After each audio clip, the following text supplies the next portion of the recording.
What are some of the shame spirals that you've heard or you can kind of open our eyes to that you feel are common threads in some of the men that you work with? To me, the biggest, message that haunts most men, at least in my experience, is this belief that I'm not good enough. Or you can even take the word good out as I'm not enough.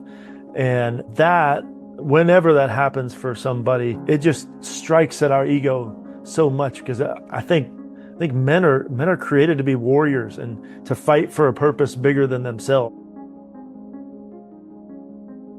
Hello and welcome to this week's episode of The Dude Therapist. We have another dude therapist on, and I've only had a handful. We're not speaking English today. It's okay. It's been a long week, everyone. We got Trey Tucker on, and it is an honor for me as another male therapist to talk to another male therapist about the work that they do, because we are a rare breed, a unicorn, when it comes to the therapy world. So Trey, can you please introduce yourself to listeners? They get a little taste of who you are, and then we'll get right into the conversation. I do. I feel like I've met my long lost brother here, because we are unicorns. Let's go. Yeah. Trey, I gotta tell you, I have a little WhatsApp group of like 2 other male therapists that we talk. I'm going to talk to them and let's include you in this little cohort of interesting, awesome, cool male therapists and see how we can help each other out. I'm excited. Okay. Like a post-college fraternity that I have to get hazed to be actually initiated into, maybe. And we'll decide on what the hazing is. Yeah. We'll figure that out later. Yeah. Since we don't live in the same city, I feel like you can't be that mean to me, but I don't know. You might be pretty clever. You never know. But yeah, I'm excited to be with you. I love what you do. I love what we get to talk about in the podcast that you were on with me. Yeah, we're going to vibe here. It's going to be good. So tell everyone about who you are. Where are you, tell me a little information, where you're from, where you came to be. Yeah, I was born in Florida. I now live in Tennessee. I did not become a therapist right out of college. I worked in the corporate world. And I learned a lot, and I met a lot of awesome people, but man, it just didn't fulfill me. I just was doing the same old thing from 9 to 5. I was in the marketing world. And like I say, there were fun aspects of it. There were still psychological aspects of it that I was kind of getting excited about. But at the end of the day, I just knew I wasn't really impacting anybody directly. I was just increasing the bottom line of a faceless corporation, which, that's great for a lot of people, but just for me, I just need that face-to-face interaction. And so then I moved into the world of education. And through that, students and friends and whatnot, they kept coming to me with problems and opening up with things that I wasn't even trying to get them to open up about. And by the way, the same thing was happening ever since I was in middle school. So all the way through. And so somewhere around early 30s, I realized I got to get some sort of actual training to try to help these people out for the stuff they're bringing to me. And so mid-career, I go back to grad school again because I already had an MBA. I'm a glutton for punishment with all this freaking grad school. And it took me about 5 years because I was doing it part-time, but finally got it finished and just been wrecking minds ever since. It's so interesting. When I was in grad school, there was a lot of second career people who thought to themselves, I've been in X, where there was a lot of journalists, a lot of Wall Street kind of business, one supermodel actually. And the idea was I didn't find fulfillment, and I call it feeding the beast, putting work into and not really feeling anything out of it and just doing it to feed that monster, whatever it was. What called you to therapy out of all things, right? And doing it legitimately. Right. Yeah. I look back and I realize a couple things. Number one, I've always liked to listen more than talk. And then I've always, ever since I was young, I have just loved figuring out what makes people tick. From the time, whenever they start making you choose books to read in school, I don't know if that was middle school or high school, whatever, I was always choosing biographies and autobiographies because I was just figuring out these successful people, whether they were athletes or entertainers, what got them to that status. And then especially those who had the big crash. Like Elvis is a fascination for me. From a young age, I was fascinated not just by him as an entertainer, but how did he reach the pinnacle that nobody's ever reached before? And then what made him crash so equally badly? And so all of those aspects, I think, were just hardwired into me from a younger age. And then I think people can just, people can tell when somebody's actually listening to them and really interested Hmm. and asking follow-up questions. I think that's such a rare thing anymore that people are just drawn to that. So they would open up to me, and it was an honor to have them ask for feedback or advice. It just the situations kept escalating, and I was like, I need to know what I'm doing from a professional standpoint. So I finally kind of broke down and did it. But frankly, I had thought about doing it probably in high school because the counselor that was there at my high school, he had an immense impact on me and so many others. He just had this gift to make you feel like you were the only person in the world, even if there were 10 other people in a circle standing there talking. But I just thought, man, there's a picture of a guy who's making an impact. I knew kind of just from talking to him that our mind and our body and our emotions and everything in between, that's really the root issue of so much of what people are shooting for. So I wanted to kind of copy him. I love that. So basically, we're twins because I was the same way. I No was always way. a listener on the recess. At recess, I was always the friend to all the girls, who were just there to, hey, I want to talk to you about something. Always interested into diving into why and people and biographies. Yeah. Love that. In the work that you do, on your social media, with your podcast, and all the amazing things that you are really working hard to create. You call yourself like a man's man therapist.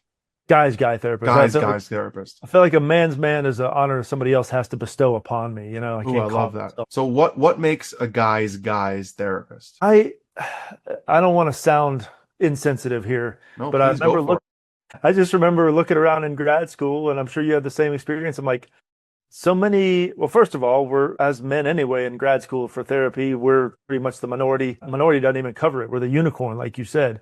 And Yeah. then a lot of the language just rubbed me the wrong way. It was a too touchy-feely and like navel gazing and focusing on the emotions to the exclusion of how do we get stronger and how do we push toward goals and become resilient. That at least in my experience was missing. And so I thought, well, I can't get a guy to come into this brand of therapy that I'm being exposed to. Mm. So I just started taking the language and trying to kind of dudify it, if I could, if Mhm. I could make up a word there. And just trying to appeal to the guy that I would be if I wasn't a therapist. I wouldn't resonate with all the touchy-feely language. So I'm just kind of trying to code switch it in a way to still bring them the essence of what therapy is without all the fluff. And I call myself a no BS therapist. Same thing, like no BS with lots of compassion, right? Yes. And something that I admire about you, and you have your podcast, the Rugged Podcast, and the idea of toughness with compassion is something that I think a lot of men don't get. For you, what are some of the most common things that you see coming to you, and maybe kind of open our eyes to some of the ways that you tackle it? The number one issue, well, it's probably tied.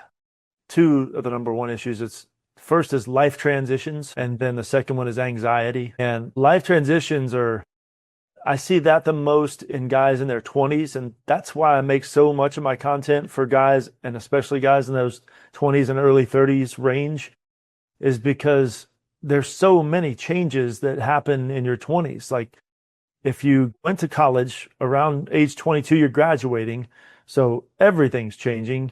Like your title, your perceived identity, your people, your location, you're saying goodbye to so many things, and then you're having to adjust to all kinds of new things, like a first real job and probably a new city and all the new people that you end up having to meet or trying to meet. And it so often we get flooded, and a guy usually isn't really prepared for that kind of a slap in the face for that kind of transition. So they get lost, they get flooded, and they lose their way. And then they find themselves in my office because their bodies, which they've never really paid much attention to before, their bodies start almost turning on them and causing all this inner turmoil, and they want out of that. So we have to explore those issues that come underneath the transition part of it. And then of course anxiety. I don't think I need to explain that to you how prevalent that is, but that's an issue that I really enjoy helping people with as well. Why do you think the transition stage is so difficult for men compared to women? You know, I don't know that I have a full answer on that, but you're right. Even so, my dad was in education and he was the head of a school for a long time. And he always said, even when I was little, I remember him saying, man, he says, women just handle change so much better than men. And I always remember hearing that. I'm like, why is that? And maybe you can shed some light on that too. But part of it has to be that we, as men, we tend to identify our true identity so closely with our job and our job title. And I don't know that women do that as much. So that has to Mm. be part of it. But I don't know. Maybe it's the fact that men also tend to be fixers, and sometimes change presents itself initially as a problem. And so we want just to get rid of that problem or get rid of that change or avoid it at all costs. I don't have a great answer for that. You got any theories? I have a theory. When we talked on your podcast, I talked about the difference between brewers and bottlers. I Hmm. think like women specifically think a lot about many scenarios that could happen and how they can happen in ways and what they can do to handle it. So like, oh, if I get the job, then I'll do this. And if that happens, then this. And then like there's just a constant hamster wheel of ideas. Hmm. Men are like, I have a problem in front of me. Here, I'm doing this right now. Yeah. And it doesn't mean that men don't have anxiety and the what ifs in the future. I'm not saying that. But Yeah. I think the way women's brains are trained, they have that as well. I think women have a huge advantage to men that men struggle with a lot, which is a massive support system. Yes. They have like their girlfriends, they have their buddies, they have their other people that they have gone through life with or are going through life right now, like a real good core, like a tribe that they can go to and pitch their struggles to and say, hey, you've been there, you haven't been there. I know, like for me, when my wife and I went through IVF, she like turned to her friends and Mm. asked them questions of pregnancy and this and that. And I'm like, I only got you, but who do I turn to? Like, who do I turn to talk about IVF? Like my dad? My dad's like, don't talk to me about this stuff. Talk to your mom. Right. Right? It Okay. grosses me out. Right. So like, I think women can have that ability to turn to their people and get through it. It doesn't mean they don't struggle with transitions, but I think the same transitions that kind of rock the boat for men don't have the same impact. They have other struggles that they're dealing with, and I think women's struggles are day-to-day stress and day-to-day transitions of their roles and the 8 different roles they're dealing with one day versus like, oh shoot, I'm not a student anymore, and now I have to get a job. When you work with men, right? What are some of the things that you're trying to tackle first off? What are some of the things that you're trying to knock off or knock out to kind of break those barriers or break through some of the defense Hmm. systems? Yeah, I do a whole lot of listening and reflecting and very little directing on the front end because I want them to see that they're still in the driver's seat. I'm trying to break down some of the stereotypes that they come in there with about therapy. So I'm there to build a connection with them. And then once I feel like there's some trust, then I start asking questions like, okay, well, what direction do you want to go? Just trying to help them cast a vision for who they want to be and what they want their life to look like. And I try not to focus too much on what they brought in as the presenting problem because, again, going back to this idea of like the guy is wired for like, I have this problem I'm doing and this is what I'm going to do. Like, that's great, but I've just found so often the more you focus on the problem, you Mhm. multiply the problem because you just get so myopic in your vision about it. I try to ask them questions that help them broaden their perspective just a little bit so that their problem seems to be more in the context of a larger story. And inevitably, if they really do engage in that process of building a vision for themselves, then they start to gain confidence and like, okay, well, I've got a direction and I'm going this way. And now this problem that I came in with, this I just see it now as a speed bump that I just need to figure out how to successfully make it over rather than Mhm. this mountain that I came in with thinking it was. Yeah, and you talk about this idea you just said about the driver's seat. Do you ever take over? And how do they react to that? I have to wait until I'm pretty sure that they at least know that my heart for them is good and full support. But yes, I definitely will take over. If I hear them, for example, just really going into what you and I would call shameful talk or negative self-talk, I'll quickly cut that off and say, okay, let's zoom out. Hmm. Whose voice is that really? It's probably not your Hmm. voice. Where'd Hmm. you learn to even think like that or who taught you like that in the past? Hmm. Because those kind of things, I don't want them starting to practice and rep it out because it just keeps it further deeper into the cement.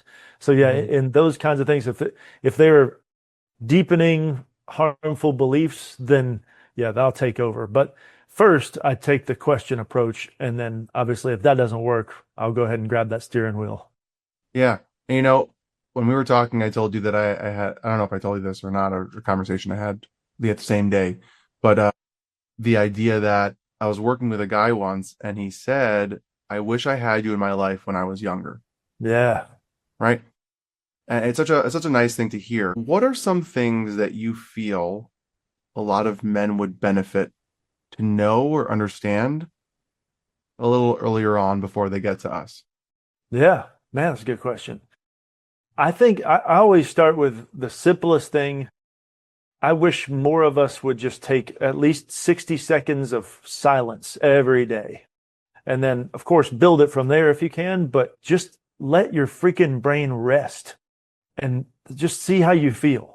And then, we can move on to more advanced things like things you should know and all that, but it's so hard for our brains to really function in the way that they were wired because we're constantly bombarding them with information and stimulus. And I Hmm. mean, it's I tell guys this, if you're doing nothing but curls, I mean, all day, just walking around with dumbbells and just trying to build your biceps would not grow because the act of working out is literally tearing them down. And then when you rest is when they actually grow. So we're keeping our brains constantly in curl mode because we're having to process everything.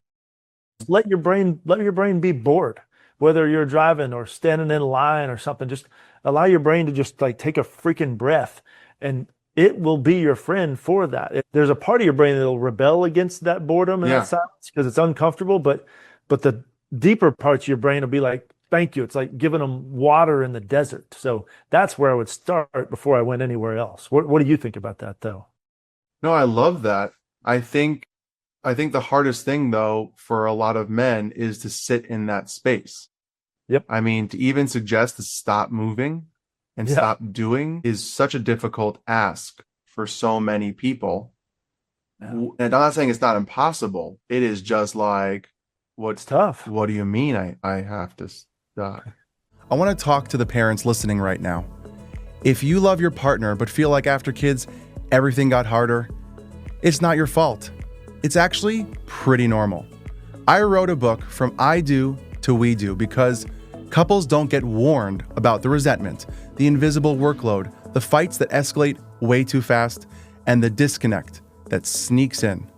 The book is part real life, part therapist brain with tools to fight better, reconnect deeper, and actually feel like a team again.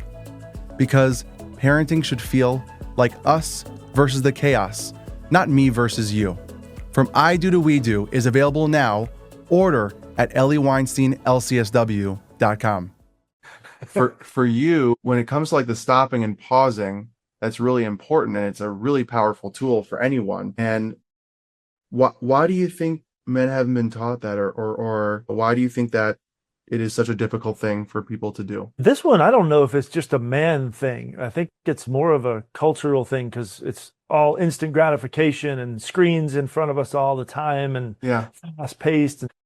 I think men especially are prone to staying on the go, but I think it's hitting women almost as equally. But I this is how it dawned on me that I needed it. I was in my own therapy session with my own therapist, and back then I had basically just cut myself off from the neck down. I was living totally in my head. I was intellectualizing everything. I didn't know any of this. I was just doing my daily thing, but I had no idea of like what was going on in my nervous system and in my body. I was just kind of numb to it all. And in the appointment, there was some sort of aha moment. Anytime there was an aha moment, I would write it down. It's like, I want to remember this, right? Mm-hmm. So, and here's my notebook right here, my little pen. So I have the aha moment, and I reached for the notebook and I start to write it down like usual. And my therapist goes, "Stop it." Like, he goes, "You have to feel something. You can't just keep writing stuff down and keep it in your brain. You got to actually let it sink in." And he's like yelling at me. So I'm like, oh, he just yelled at me, but I kind of like it. And he introduced me to this topic like, you can't just think through everything. You're a whole person with a body. And if you keep ignoring what's happening in your body, you're going to explode like a volcano. So like whether it's good realizations, they have to move just beyond your brain. And even if it's unpleasant emotions, you have to allow those things to come up and out, because if it doesn't come out up and out through your words, it's probably going to come out through some not so helpful actions. So he took me on this process of slowly becoming more comfortable with silence so that I could then tune into what my body was trying to tell me. And I've felt so much better ever since. And I found I can just process through stressful or unpleasant emotions so much faster because I'm checking in more often. Love that. I love that your therapist did that, by the way. Yes. Yeah, I he love knew he that. could slap me around a little bit and I'd take it. I love that. I think that's so needed for some people to be like, no. Like, and there is this like, I feel like very connected to what you said about school, right? It's a very like fluffy, how does it make you feel kind of stuff. And this is my theory. I could be very wrong, or I could be very right, and people just don't like that for themselves for therapy, and that's okay. If someone's coming to you to get help, they should leave your session not feeling like, what the hell did I just do with my therapist for an hour? Right. Like, that should never be your thought. And if it is your thought, bring it up to your therapist. Be like, hey, what did we actually do? Or, I don't like this. I need a change. But Yeah. I hope that every client that leaves my office, virtually or in person, back in the day, like, feels like they accomplished, did something, thought about something, are making an effort towards something else. And sometimes, and I know this is like a controversial thing about advice giving as a therapist, right? We're not telling someone what to do because it's not our life, but it doesn't mean we can't be like, hey, maybe that's not the best thing for how we have been working on things or what you hope for yourself.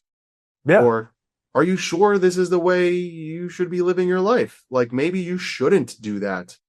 It's on Yeah. the person to end up deciding what they're doing, but it's okay for someone to go to shake you up a little bit, grab you and go, excuse me, what are you doing? You know, this isn't healthy. So I love that your therapist did that. Yeah. I wish I had a therapist like that for myself, to be like confrontational and push a little bit, because I find a lot of therapists in my life have been like, just listen to me rant. And I need someone to be like, excuse me, Yeah. maybe that's not the best way to think. You're hurting yourself. What for Yes. men, what are you talked before about the shame?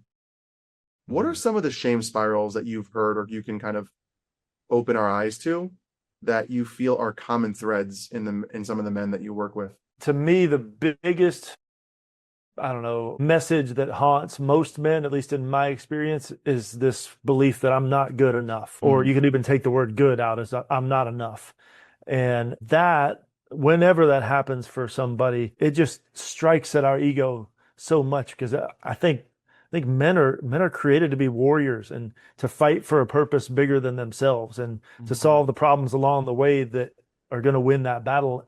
And in order to do that successfully, you got to have at least some level of confidence, true confidence, not just arrogance, but true belief in the fact that, yeah, I mean, I may not be perfect at this, but I know I've got what it takes to actually attack this thing and give it a good fight. mm, And so often, whether it be our dads or just life early on, we have moments that build this belief in us that I'm not quite good enough. So I'm just going to play it safe, or I'm going to carry around imposter syndrome and then try to posture with this false bravado. Or, you know what?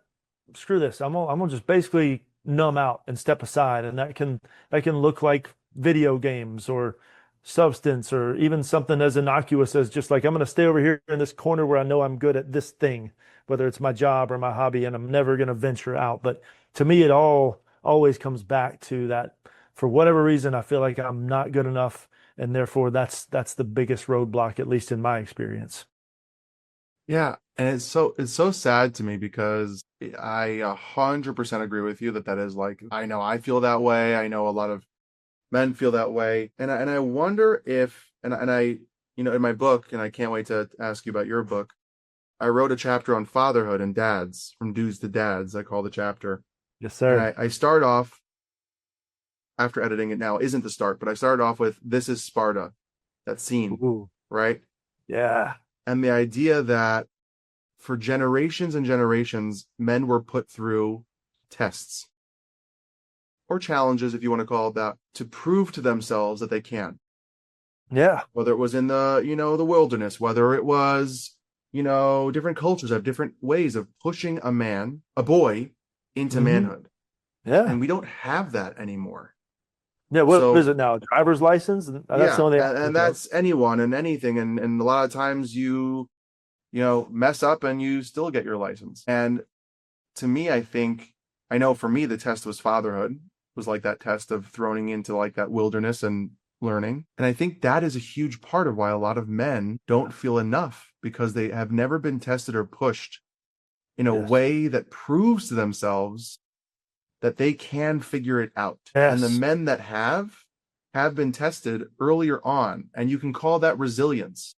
You can call that, unfortunately, trauma, right? Because of Mhm. trauma or something bad or rough tested them in a way that they showed themselves that they got through it.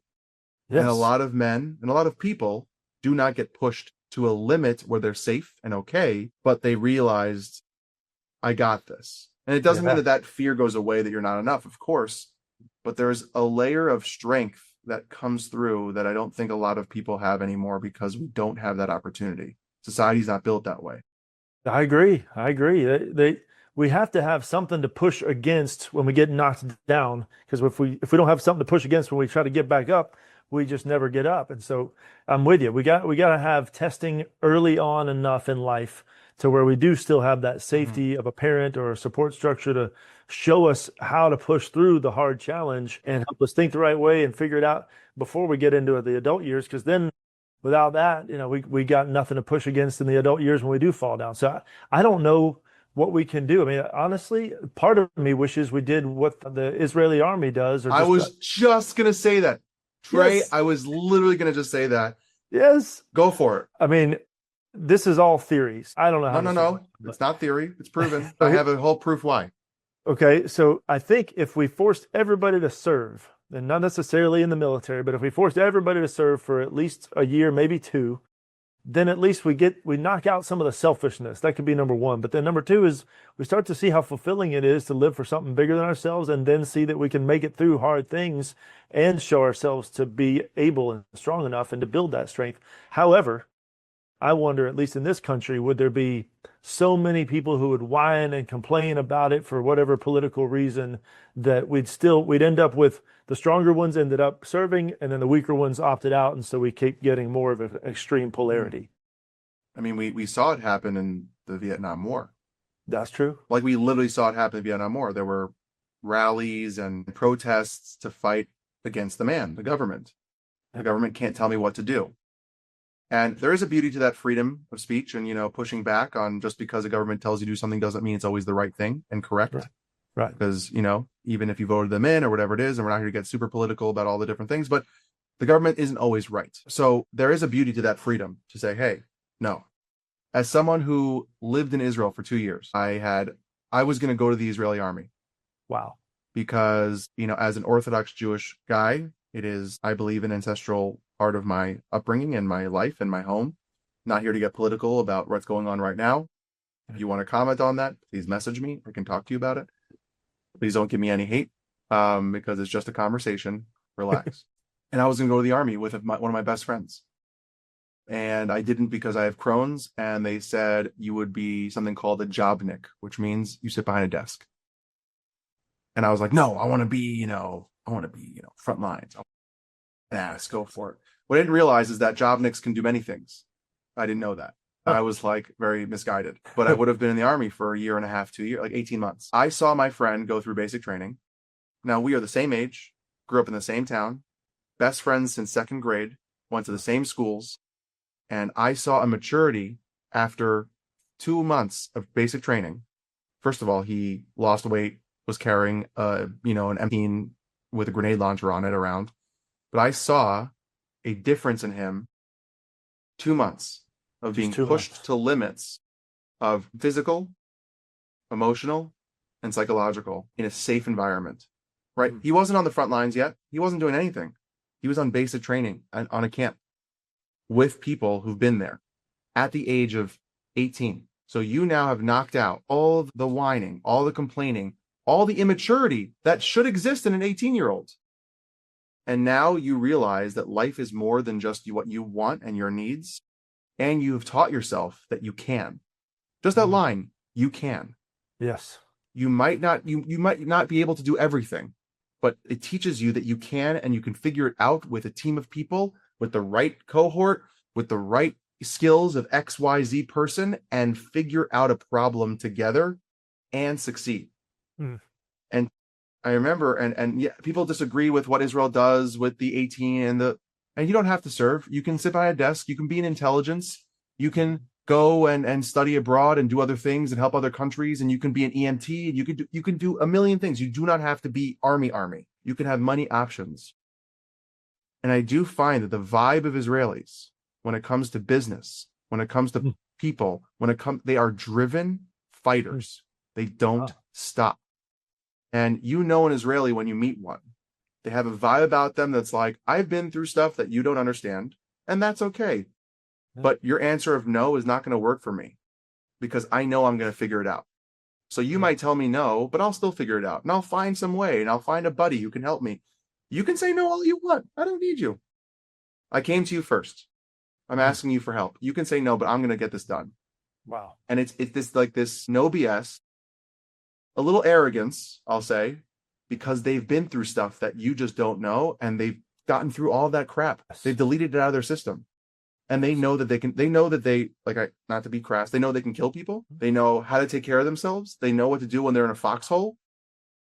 And your no doesn't scare them, but they can. And I was thinking the same thing. And yes, I do not think it would work in America. It would not. Too many different types of people. It's not part of the culture that has been from the existence of America. It would be crushed and fought, people get upset when you say you like cats versus dogs or dogs versus cats. I mean, like going to the army, no way. So I agree with you. And I've seen it firsthand of friends of mine. They are more mature than I ever will be. And we are the same age. And some of them are not even married and they're more mature than I am. They just have their stuff together. Yeah. Because they needed to. Period. Yeah. Necessity. And I think it's something missing from society. And I think it's something missing for a lot of men specifically. Because we do know from science and research, women do progress and mature a lot faster than what men do. Men need a little kick in the pants and structure to get them in line to grow, to be, that person that they deserve to be and other people want them to be for good things. Yeah. Yeah. And whether Israelis start their life, college and everything a couple of years later, big whoop. That's not what's helping them. No. That's not what's helping them. And it's interesting. I can go on a whole rant of this because I lived it and I was there. How you get a job in Israel is not just about your resume and skills. What department you were in the army is like in America with law firms. Oh, you went to Yale or Harvard or Columbia? We know who you are, and we only accept those kind of people. Whether you actually are or not, that's to be seen. But there's a standard set by you going to a certain school, and we only take that standard. So if you were in tanks, you can get certain jobs that the army will not. Or you were a paratrooper, we understand what you went through because we were paratroopers. We know what kind of man you are. We know what kind of woman you are. We get you. You come to us. We won't take the tank people because that's not fit for what we do in our job. Not that they're less than. No. We know the skills that you were taught. We know what lessons you were taught. We know what fight you had to fight. We get it. Yes. And you have access to certain jobs that other departments do not have because of the understanding of what kind of man and woman you are and what you've had to become. That to me is awesome. That's awesome. Amazing. I want to learn so much more. You've inspired me. There's so many books on it. On so many books I can suggest. I studied this. I love it. It's amazing. It's why they train the Navy SEALs, by the way. The Israeli army trains the Navy SEALs. And you know who trains them? Not the leading unit in Israel. It's like a regular unit comes and trains it. That's how good they are. It's like a middle of the ground training. They go to the Navy SEALs and train them to be better. The top people are too busy. They're like, we're saving the world. They don't even, they're like, sorry, you're below us. We can't help. We're too That's good. Humbling. Yeah, you. And like, everyone's like, Navy SEALs are badasses. It's like, yeah, they are. Question. Yeah. So for you and your book, right? Can you tell us what it's called? Can you tell us what it's about? I cannot wait for people to get access to this. I can't wait to read it. Well, I appreciate that. It won't be out until late February, and it's called Tough Enough. But right now, it's so far away, there's no way to pre-order it or anything. But it's mainly written for guys, younger guys, kind of 20s, 30s, and it's the 13 or 14 things that I tend to see that they come in to see me the most with or for, and stuff that I see are kind of the root issues of the things that they come in for. So it's just my way of trying to help a demographic that frankly I think has either been forgotten in some ways or just criticized too much in other ways. And there hadn't been enough people in the middle trying to actually help. So I'm trying to do a little bit of that.